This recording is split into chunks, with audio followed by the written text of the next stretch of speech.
Admiral Verisak stood at the command bridge of his massive ship, his four eyes fixed on the blue planet displayed on the main screen.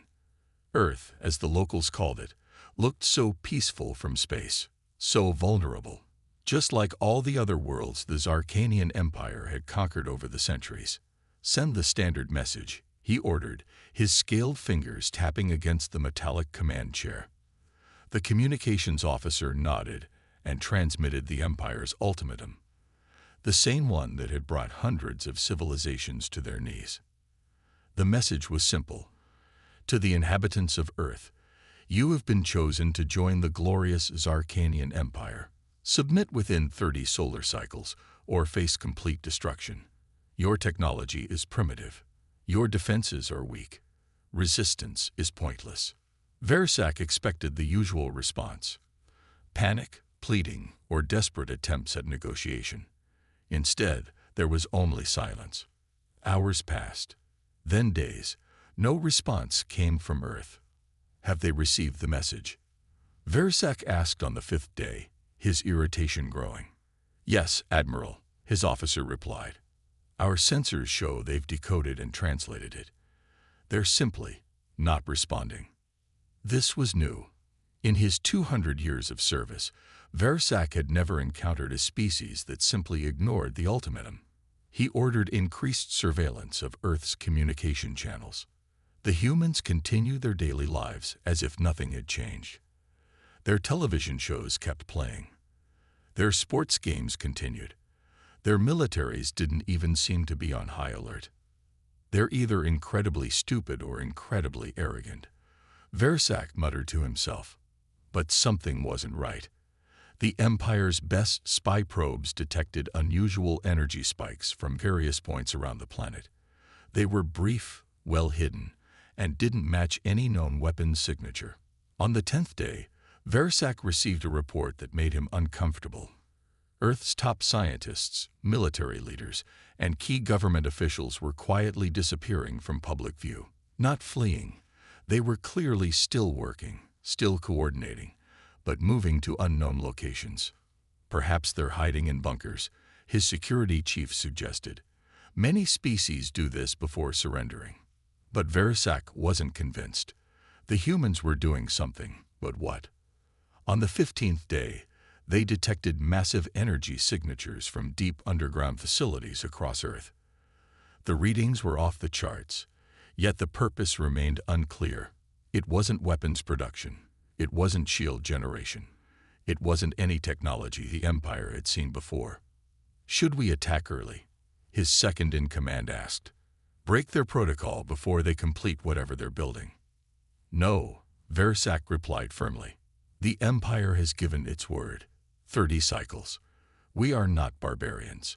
Besides, nothing they create in such a short time could threaten our fleet." As the days passed, Verisak watched with growing unease as humanity continued their strange preparation. There were no public announcements, no mass panic, no desperate diplomatic outreach. Just quiet, coordinated purpose. On the 25th day, Earth's scientific facilities began powering up something massive. The energy readings were unlike anything in Imperial records. Still, the humans maintained their silence. "Admiral," his science officer reported on day 28, "we're detecting similar energy signatures from stars in nearby systems. It's almost as if the humans are somehow connecting to them." Verisak dismissed the notion. No species had ever managed to harness stellar energy on that scale. It was impossible, especially for a civilization that hadn't even colonized its own star system. As the 30th day approached, Verisak prepared his fleet for the standard conquest procedure. Yet deep in his gut, an unfamiliar sensation was growing. Was it fear? No, impossible. What could one primitive planet do against the might of the Empire? He would soon find out, and by then, it would be far too late. Dr. Sarah Chen hadn't seen sunlight in 15 days. Deep inside the underground facility, beneath the Rocky Mountains, she and her team worked without rest. The fate of humanity depended on Project Phoenix, and they had precious little time left. "How's the stellar connection holding?"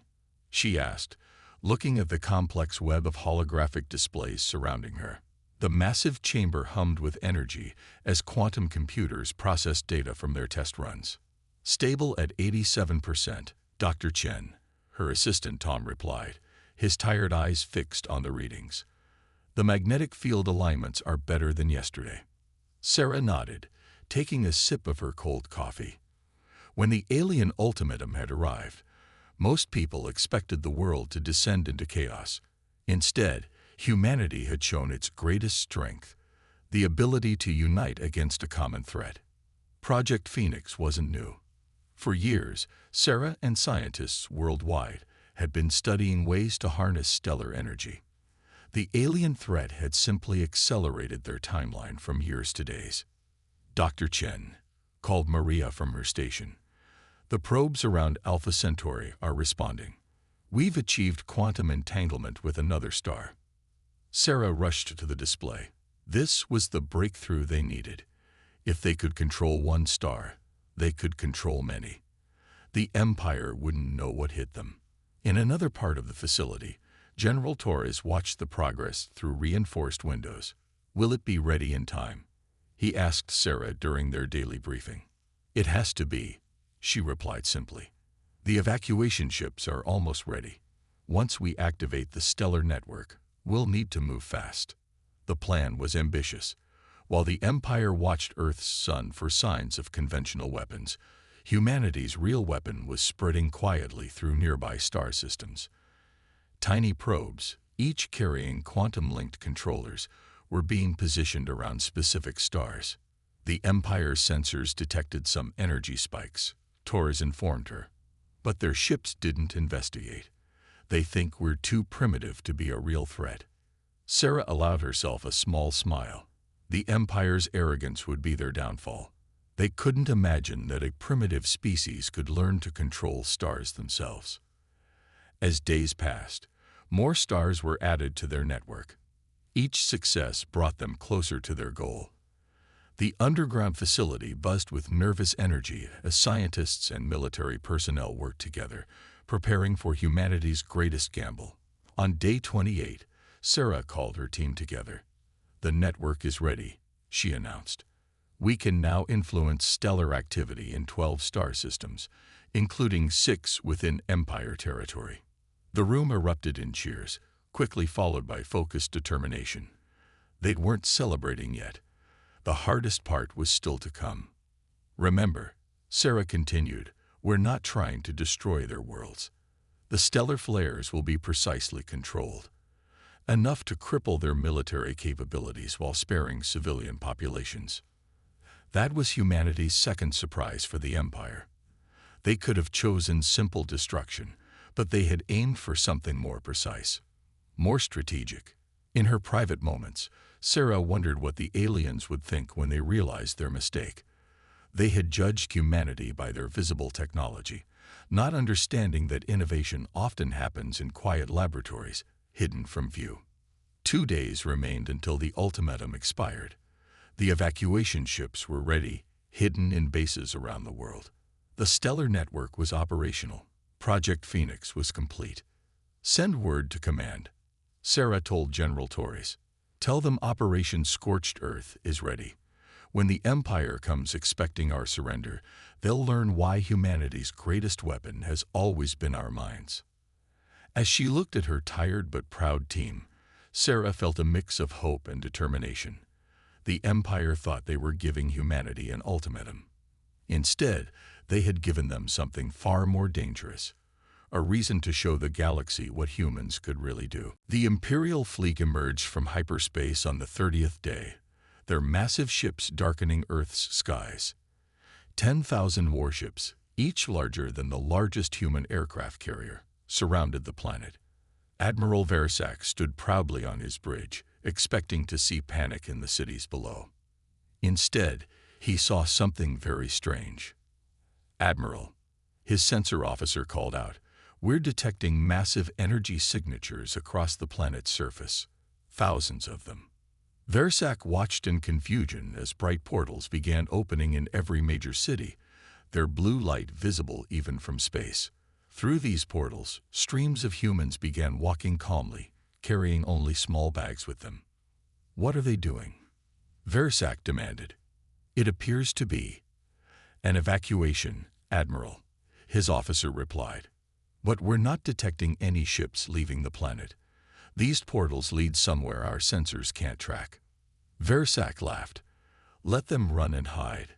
It will make our victory even easier." But something about the humans' orderly departure made him uncomfortable. There was no panic, no chaos. Everyone seemed to know exactly where to go. Hour after hour, millions of humans passed through the portals. Their movements were organized, like they had practiced this many times. Military units provided cover, moving in precise formations to ensure everyone got through safely. "Admiral," another officer called, "we're receiving a transmission from the surface." A human face appeared on the main screen. It was Dr. Sarah Chen, though Versak didn't know her name yet. She looked tired but determined. "To the Zarkanian Empire," she said calmly. "We received your ultimatum. This is our answer." The image switched to show the last groups of humans entering the portals. Military units were now pulling back in organized waves. "You should have left us alone," Sarah's voice continued. "Now watch what happens when you corner a species that never learned when to stop." Versak snorted. "Empty threats from a running coward," he told his crew. But deep inside, that strange feeling of fear was growing stronger. "Launch the first wave," he ordered. "Take their abandoned cities. Show them the price of defiance." As his ships began descending toward Earth, the last human soldiers disappeared through the portals. The blue gateways winked out one by one, leaving Earth's cities empty and silent. "Victory is ours," Versak announced, "without a single shot fired. Record this day in Imperial history. Earth falls to Admiral," his science officer screamed. "The sun. Something's happening to the sun." Versak turned to the main screen. Earth's star was pulsing with strange energy patterns he had never seen before. Beautiful lines of blue light danced across its surface, forming complex geometric patterns. "Impossible," he whispered. "No species has ever." Before he could finish, his tactical officer shouted, "Energy spike. Massive solar flare forming. Get us out of here." Versak ordered, but it was too late. The solar flare erupted, precisely aimed by technology the Empire had thought impossible. It swept through space like a giant hand, carefully avoiding Earth while striking exactly half of the Imperial fleet. 5,000 ships vanished in an instant, their crews never even having time to scream. The remaining ships, including Versak's flagship, hung in space, untouched but surrounded by the debris of their fleet. A final message played across every surviving ship's communication system. It was Dr. Chen again, her face now showing a hint of sadness. "That was a warning shot," she said quietly. "Now shall we discuss the terms of your surrender?" For the first time in his long life, Admiral Versak, pride of the Imperial fleet, felt true fear. They had not cornered helpless prey. They had awakened something far more dangerous. Admiral Versak stared at the wreckage of his fleet, still floating in space around Earth. 5,000 ships gone in an instant, their atoms scattered by a perfectly controlled solar flare. His remaining ships had maintained emergency formation, but their crews were shaken. "Admiral," his communications officer spoke softly, "we're receiving reports from Imperial space. The humans, they're not just here." The main screen lit up with emergency transmissions from across the Empire.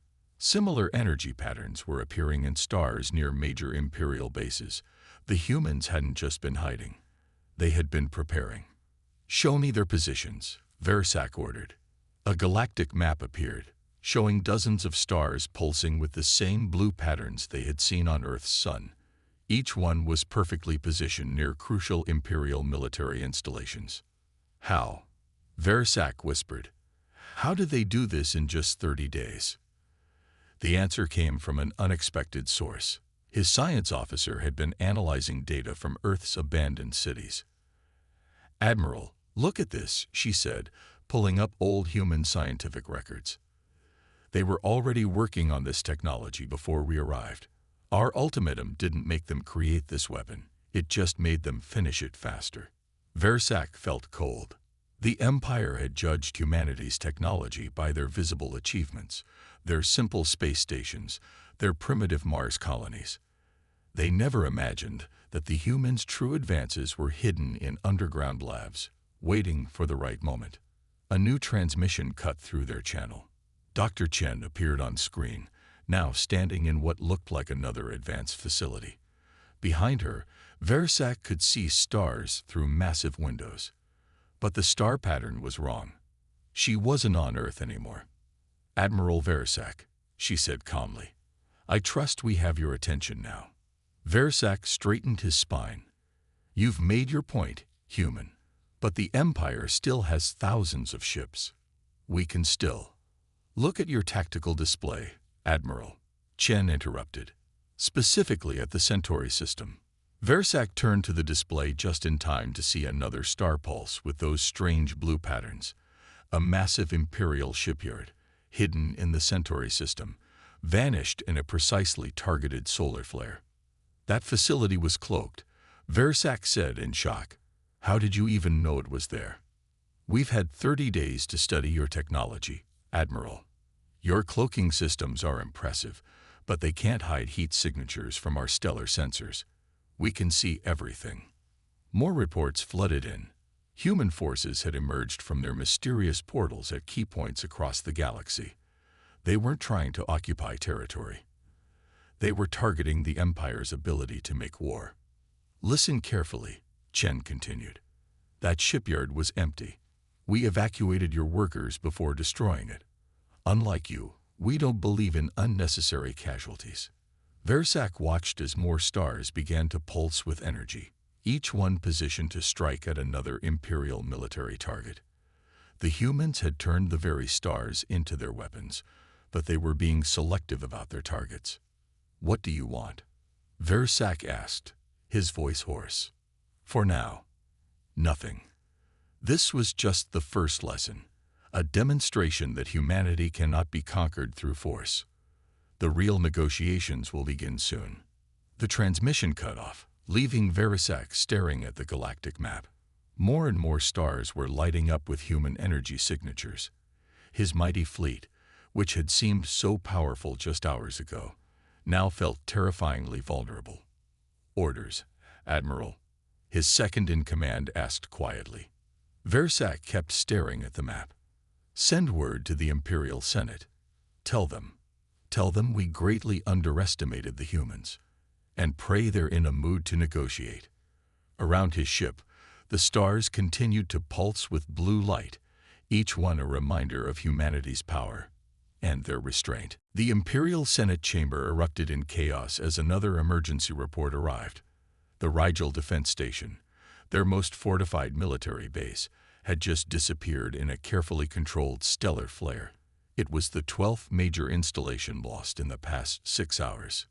"Impossible," shouted Senator Krav, his scales turning pale with fear. "No species can control stars like this. It defies the laws of physics." In the center of the chamber, a hologram showed the growing disaster. Across Imperial space, stars pulsed with blue energy as humanity's stellar network activated. Each pulse meant another military target destroyed. Meanwhile, in her new command center near Alpha Centauri, Dr. Sarah Chen watched the Empire's response through captured communications. Her team had worked perfectly, placing stellar controllers near every major Imperial installation during those 30 days of preparation. "Status report," she called out to her staff. "Phase 3 complete, Doctor," Maria responded. "All major shipyards and weapons factories have been neutralized. Civilian casualties, 0. That last part was crucial. Humanity could have simply destroyed everything, but they had chosen a more precise approach. Each stellar flare was carefully controlled, targeting only military installations while leaving nearby civilian areas untouched. Back in the Senate chamber, the Imperial leaders faced a harsh reality. Their mighty fleet, which had conquered 1,000 worlds, was being dismantled by a species they had dismissed as primitive. "We must strike back," demanded General Viex, pounding his fist on the podium. "We still have ships. We can." A new hologram appeared in the chamber. It was Dr. Chen, her image now projecting directly into the heart of Imperial power. "Your remaining ships are surrounded by stars we control," she said calmly. "Would you like to see another demonstration?" To prove her point, a nearby star pulsed with energy. A wave of perfectly focused plasma destroyed an empty space station, leaving the civilian transport ships around it completely unharmed. "How?" Senator Krav whispered. "How did you achieve such precision?" "We've been studying stellar physics for centuries," Chen explained. "Your ultimatum just gave us a reason to weaponize that knowledge. But notice, we're not killing your people. We're not destroying your worlds. We're simply removing your ability to make war." The Senate watched in stunned silence as more Imperial military bases disappeared. Their rigid command structure, once their strength, now worked against them. With their key installations gone, the remaining forces had no idea what to do. "Your Empire's mistake," Chen continued, "was thinking that technology is just about visible achievements. You saw our simple space stations and thought we were primitive. You never wondered what we might be developing in secret." In orbit around various Imperial worlds, the remaining fleet commanders watched helplessly as stars pulsed with human energy signatures. They couldn't fight back against the stars themselves. "This is your final warning," Chen announced to the Senate. "In 1 hour, we will destroy every remaining military installation in Imperial space.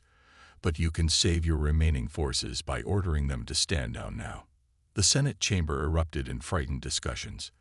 Their mighty empire, which had seemed invincible just days ago, was being systematically dismantled by the very stars that had once lit their path to conquest. "The choice is yours," Chen concluded. "But remember, we're showing restraint now. Don't make us reconsider that decision." As her image faded, the Imperial Senate faced the hardest decision in their 1,000-year history. Around them, the stars continued to pulse with blue light, each flash a reminder of how completely they had underestimated humanity's potential. Admiral Versac stood in the meeting room of the human facility near Alpha Centauri, feeling strange to be the one discussing surrender terms. Through the massive windows, he could see Earth's sun in the distance, still pulsing occasionally with those terrifying blue patterns. Dr. Sarah Chen sat across from him, along with representatives from Earth's major nations. The humans looked tired but determined. They had earned their victory, and now they would decide the future of the galaxy. "Your terms," Versac asked quietly. Chen activated a holographic display showing the galaxy. Red dots marked hundreds of destroyed Imperial military installations, but surrounding them, green dots showed untouched civilian worlds and trading posts. "First," Chen said, "the Empire will free all conquered worlds. Every species gets to choose their own path forward." Versac nodded. He had expected this. "And our core worlds?" "You keep them," Chen replied, surprising him. "We're not interested in conquest. We just want to ensure peace." A human general stepped forward with more details. "Your civilian ships can continue trading. Your people can travel freely. But your military—" He paused, looking at the stars visible through the window. "Your military must be reduced to defensive forces only." Versac studied the humans carefully. Their power was overwhelming. Yet they weren't demanding total surrender. They weren't seeking revenge. They simply wanted to prevent future conquests. "Why show such restraint?" he asked. "You could destroy our entire civilization with your stellar weapons." Chen's expression softened slightly. "Because that's not who we are. Humans can be terrifying when threatened, yes, but we prefer peace when possible." The meeting continued as more details were discussed. The Empire would withdraw from all conquered territories within 1 standard year. They would help establish independent governments on freed worlds. And most importantly, they would share information about any other aggressive species in the galaxy. "There's one thing I don't understand," Versak said during a break. "How did you develop this technology so quickly?" Chen smiled. "We didn't. We've been studying stellar physics for centuries. The basic research was already done. Your ultimatum just gave us a reason to weaponize it." She showed him data from Earth's scientific archives. Decades of research into solar physics, quantum mechanics, and energy manipulation. The humans hadn't started from scratch. They had simply applied their existing knowledge in a new way. "Your empire's greatest mistake," Chen explained, "was judging us only by what you could see. Our small space stations, our limited colonies. You thought that was all we had." Versak nodded slowly. "We never considered what you might be developing in secret." "Exactly. Humans have always been good at solving problems when pushed into a corner. You gave us the ultimate motivation: survive or die. So we survived." As the day ended, Versak prepared to return to his ship with the surrender documents. But he had one last question. "What happens now?" he asked. "Will you keep these weapons?" Chen looked out at the stars, their blue pulses now fading as the human devices were powered down. "We'll keep the knowledge," she said honestly. "Not as a threat, but as insurance. The galaxy needs to understand that peace isn't weakness." Versak left the facility with a new understanding of humanity. They weren't just clever with technology. They were something rarer in the galaxy. A species that could be terrifyingly powerful, yet choose restraint. As his ship departed, he looked back at the human facility. Through the windows, he could see Chen and her team already working on new projects. He wondered what other surprises humanity had hidden in their laboratories and underground bases. The Empire had tried to conquer Earth. Instead, they had awakened a sleeping giant that would forever change the galaxy. 5 years after the Empire's failed invasion of Earth, the galaxy was a very different place. Versak, now serving as a diplomatic ambassador rather than an admiral, stood in the observation deck of the newly built Stellar Accord station. Through its windows, he could see ships from 100 different species coming and going freely. The station orbited Earth's sun, which no longer pulsed with the fearsome blue energy of human weapons. Instead, it powered the station's advanced solar collectors, providing energy for countless peaceful projects. "Quite a change, isn't it?" a familiar voice said behind him. Versak turned to see Dr. Sarah Chen approaching. She had aged slightly in these 5 years, but her eyes still held the same determined look he remembered from the surrender negotiations. "Indeed," he replied. "Sometimes I hardly recognize the galaxy anymore." They watched as a group of young Zarkanians, his own people, walked past, talking excitedly with humans about some new scientific project. Such a scene would have been unimaginable during the Empire's days. "The Stellar Accords are working better than we hoped," Chen said, pulling up a holographic display. It showed the status of former imperial worlds. Nearly all had established their own governments now. Trade between species had increased by 300%. "And no major conflicts in 3 years," Versak added. The memory of human stellar weapons had convinced most species that peace was a better option than war. A small ship passed by the window, one of the new exploration vessels. It carried scientists from 12 different species, all working together to study the galaxy's mysteries. The human technology that had once destroyed military bases now powered these ships, letting them travel faster and further than ever before. "Have you visited the new academy?" Chen asked. Versak nodded. The Interstellar Science Academy, built where the Imperial Senate once stood, now taught students from across the galaxy. Humans shared their knowledge freely there, teaching others about stellar physics, quantum mechanics, and countless other subjects. "My youngest daughter started studying there last month," he said proudly. "She wants to learn about solar engineering." Chen smiled. "The peaceful kind, I hope." "Of course. Though I notice you humans haven't dismantled all your stellar weapons." "No," Chen admitted. "We keep a few active, just like we promised. Not as a threat, but as a reminder. The galaxy needed to learn that looking primitive doesn't mean being primitive.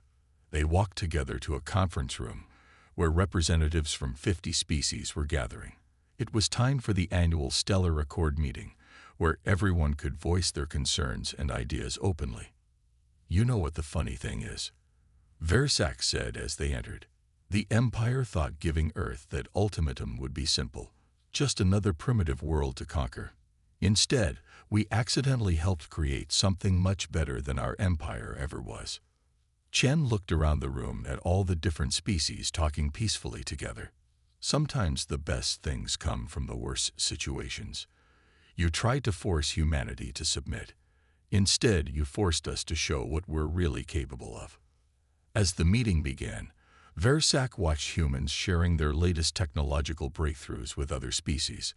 The same brilliance that had turned stars into weapons was now being used to solve problems like sustainable energy, faster space travel, and environmental restoration. Just remember, Chen whispered to him as she headed to her seat, if anyone else ever tries to conquer their way across the galaxy. I know, Versac chuckled. The stars themselves will stop them. The meeting began, and Versac looked forward to another year of peace. The Empire's ultimatum had indeed backfired, but in doing so, it had helped create something far greater than conquest. A galaxy where intelligence and cooperation mattered more than military might. Above them, Earth's sun shone peacefully, no longer a weapon but a symbol of the new age humanity had helped create.